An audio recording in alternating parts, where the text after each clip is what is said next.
Hi everyone, it's Paige, and this is Marissa. Marissa is a friend of mine, and we practice together once a week. She's learning a little bit of third from me right now.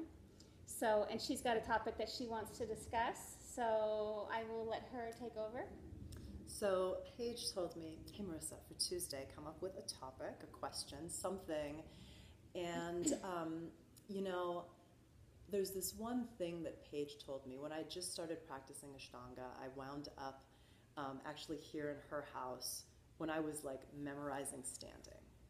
And so I feel really lucky that I got some super out of the ordinary sort of guidance right from the beginning. And one of the things that you told me pretty early on in that first year was don't quit. Paige says, don't quit. If you don't quit, you'll be great in 10 years. You'll be amazing. You'll be blowing your own mind, but don't quit. And she gave me a lot of examples about how to adapt the practice to life, to not quit. And that's been my goal. So here I am, and I haven't quit, which means I keep getting better. And I want you to share a little bit of this, your insight about how to make the practice serve you and your life rather than mold your life to serve your asana practice. Okay, apparently I've said this to a lot of people. I've been told recently, yeah, you told me don't quit. And I'm like, I'm being quoted, and I don't remember saying it, but I make a lot of predictions too, and that come true, and I don't remember making them. But how's that baby, Aaron, that you had? Yeah, so adapting the practice to your life. Okay. I am the born rebel. I'm the Aries, and so if you tell me to do something, I deliberately do it the other way. I hate conformity. I hate rules. I hate what else? Bosses. Micromanagement. Authority. Yeah. I don't know where that comes from. But anyways, so that's me. So when I got into the practice, I really fell in love with it. And I personally didn't really struggle with this as much as I've seen a lot of people struggle with it. It makes my heart hurt because, yoga really in and of itself is to liberate. It's to liberate your mind. It's to liberate your soul. It's to come to a place of isness where you're not really attached to or identified with anything. So, and there's freedom in that, right? And what I have found is that a lot of people get into the practice and they supplement or they replace. So they take something like an addiction, or they take negative behavior pattern. A total negative behavior pattern. Like they're miserable in their marriage, so then they end up practicing 24 hours a day, right? And they dive into the practice and they become obsessed with every aspect of every limb and living it to, the nth degree. But they're not happy, and they're anything but liberated. And what happens is they start to break down over time, and they quit. And a lot of times it's because I can't follow all the rules. I just can't do it 6 days a week. I'm not learning Sanskrit fast enough. And the ones that I definitely have seen over and over again are things like, Ashtanga breaks people, it injures people, it's so bad. Well, did the practice injure you, or were you just that uncomfortable in Kapotasana? Because it's not comfortable. And if you force yourself into something without consciousness or awareness, it will break you. And the practice, in a sense, is designed to break you. And that's a good thing. But yeah, I do give that advice because I love the practice, and I've seen so many people quit. So it's not... or I should say it is kind of selfish on my behalf. I want people to practice with. Don't quit, please. So. And that's the feeling I've always gotten. It's so funny from the beginning. She's been like, come on, get really good so I can have like a friend to play with instead of being like, oh, that's cute. Hi, Mary. Love it. No, it's lonely at the top. No, I'm just kidding. No, I do. I like camaraderie. I just naturally enjoy camaraderie. And, so living in Vegas where there's really hardly anyone to practice with on a regular basis, if someone got inspired, my thing was don't quit, because I've seen it happen too many times where people are like, this is so great, until boom, and then they're done. Mm-hmm. And it's all very self-defeating, and then they feel like they failed at this, like they failed at something else in their life. And the practice isn't designed to make you fail. The practice, again, is to liberate you on a very deep level. And all of the limbs are there as guideposts, right? You know, they're boundaries, so you kind of have this idea of where you're headed.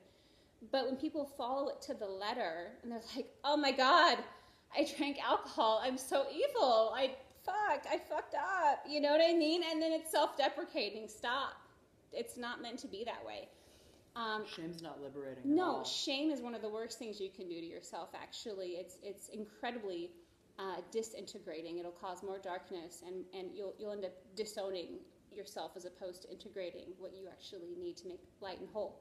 So, and I know Marissa actually has gone through a little bit of, like, you know, I guess you'd call it your first rodeo or two in terms of that experience, you know what I mean? So if you want to talk about what that was like for you. It's interesting because the, you know, if we look at the practice as recommended, like the 6 days a week, rest once a week, do your whole practice every day, take the next posture, take a next posture like a beat on a mala, you know, rest on moon days, don't think about it, just do it.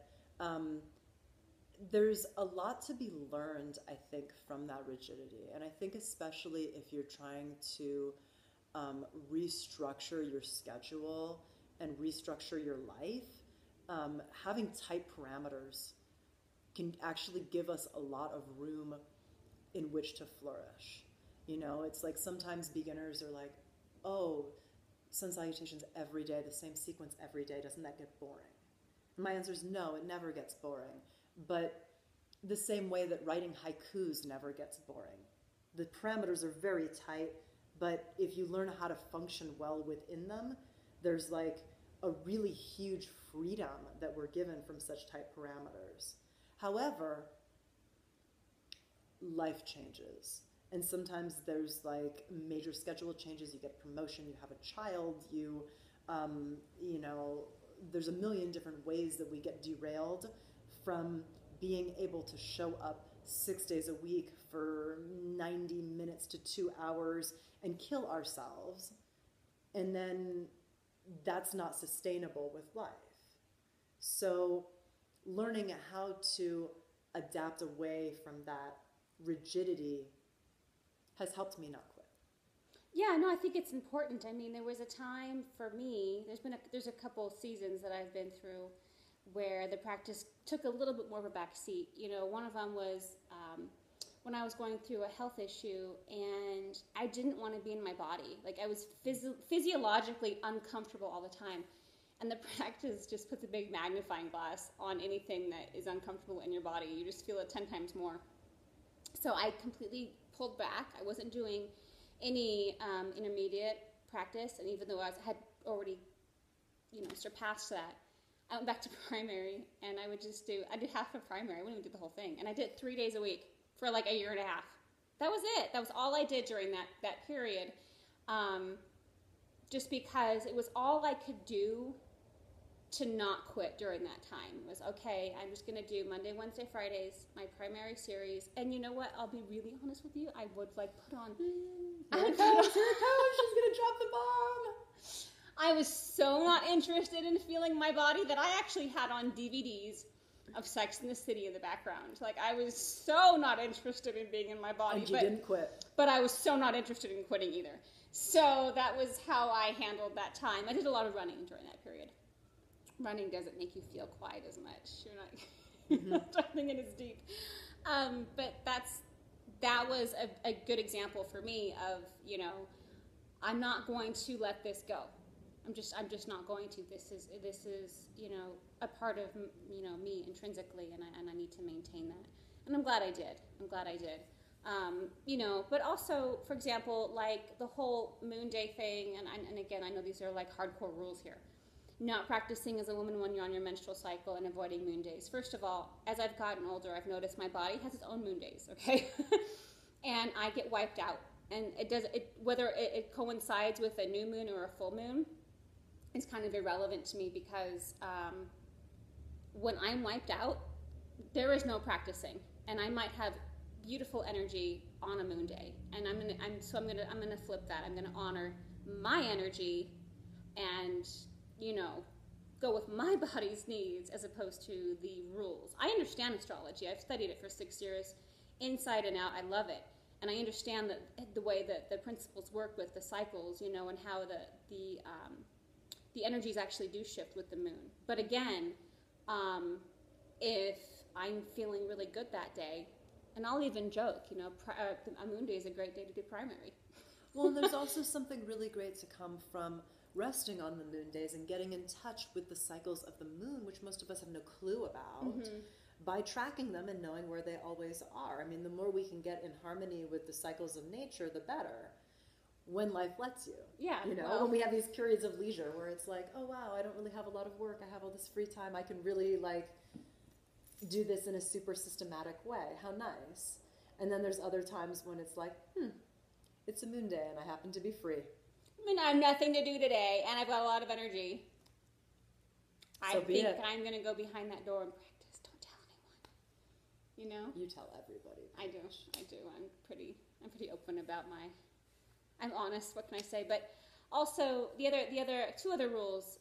When my menstrual cycle starts, my energy picks up. It's the 3-4 days before where I feel like I'm dying, okay? So, and I've expressed that before too. So for me, if I'm going to take a day off, it's not going to be when I start, it'll be before. I've practiced 18 years. I've never experienced any fluctuations in my menstrual cycle as a result of that. Of course, I would caution you and ask you to chart that yourself. But for me personally, that's never been an issue. And then also, I can confess very easily that the majority of my years practicing, most of the time, I'm not a 6-day-a-week person. I'm a 5-day-a-week person. I go very intensely when I practice, and honestly, sometimes I like to go running, and sometimes I like to actually spend time with my loved ones instead. So, to me, 5 days is a good number. So if you can't make it on that 6th day, it's okay.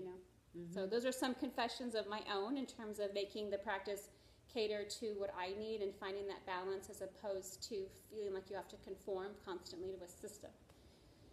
And sometimes that system is presented in such a rigid way that I think that it scares people off from the Ashtanga practice, where it's like, oh wow, I have to do it 6 days a week, and I have to do it first thing in the morning, and I have to do this whole thing every time. And then it's like, oh, I really am interested in that, but that's a lot to commit to. And a more forgiving approach seems to make the practice accessible for a lot more people. And aren't we supposed to do the practice because it helps? Right. I mean, isn't that why we're doing it? Because it helps?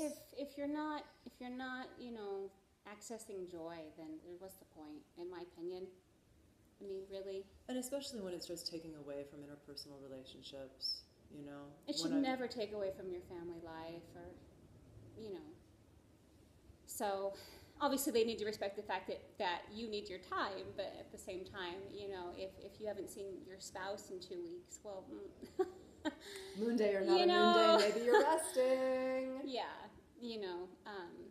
I think even Guruji said that the practice is there was a term for it. It's designed for the householder. Thank you. She's so much better with the lingos. I'll be the memory. Yeah, she you is. You be the pickup. She is, totally. She'll teach you Sanskrit any day. But yeah, it was designed for the householder. It was never designed to be a system that you have to go hide in a cave and do. And everyone takes it to that level, and then they beat themselves up for not being able to conform to it. I see that way too much. I've beat myself up a lot. See, I can't. But I find that the progress comes from not quitting. I can't, so I hold proud with the fact that I can't. And I'm like, all you rebels follow me. I'm going this way.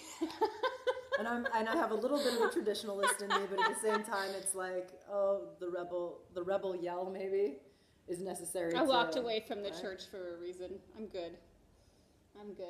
It's fun when the missionaries show up. They usually don't come back. And then a year later, I get another set. They always try to pull me back in. But so don't quit. Yeah. Don't quit, because it's definitely there's seasons and cycles and all kinds of things, hiding around the corner, and there's a lot of blessings that come with the practice from just showing up and doing it every day. And I think you'll find that you gain a lot of confidence just by starting with what you've got. So, and just building on that over time. Don't ever let anyone tell you that you're doing it wrong because you're not following the system to the letter. That's bullshit. You have your own dharma, you have your own karma, you have your own right to create your own path. And so enjoy the practice. We do. Ciao. Namaste.